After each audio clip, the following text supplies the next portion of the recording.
Guys AI ने ये question पूछा था, प्रॉब्लम नंबर 81। क्वेश्चन आपसे क्या कह रहा है? आपसे कह रहा है 3 फोर्सेस हैं जिसका नाम है F1, F2 और F3।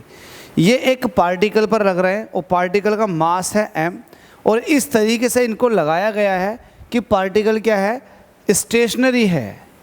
पार्टिकल क्या है, स्टेशनरी है। इट मीन्स इक्विलिब्रियम में है, वो ना तो चल रहा है वो बस रुका हुआ है।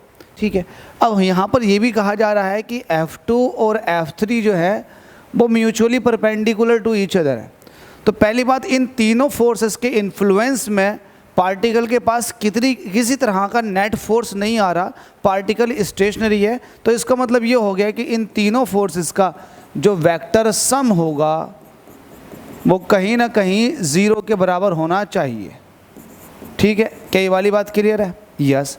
अब आगे आपसे कह रहा है what will be the acceleration of the particle. Particle का एक्सेलरेशन क्या होगा if force F1 is removed.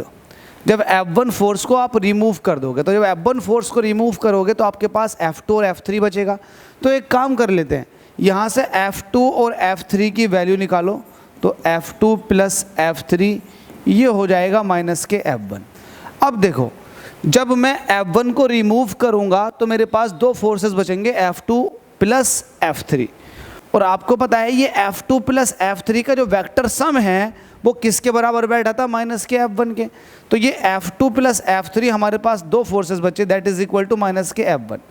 और आपको पता होगा कि अगर F1 को निकालना चाहूँगा मैं, तो F1 ये एक तरह का फोर्स है, माइनस के F1 दिखाओ इसको।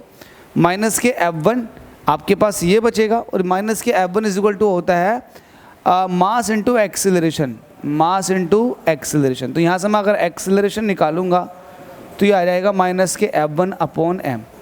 तो यही आपसे पूछ रहा है कि एक्सेलरेशन ऑफ द पार्टिकल बताओ, दैट इज माइनस के F1 अपॉन m, ये हो जाएगा। तो उम्मीद करता हूँ समझ में आ गया होगा, कोई टफ न्यूमेरिकल नहीं था। AI ने इस क्वेश्चन को पूछा हुआ, होप सो आपको भी समझ में आ गया होगा। यस और नो जल्दी से बताओ। अगर समझ आ गया तो यार एक अच्छा सा कमेंट करो, और जितना हो सके वीडियो को लाइक करो, चैनल को सब्सक्राइब कर लो और आग की तरह फैला दो, और सबसे कहो कि भाई यहाँ पर फ्री में सारा कंटेंट मिल रहा है। Thank you so much.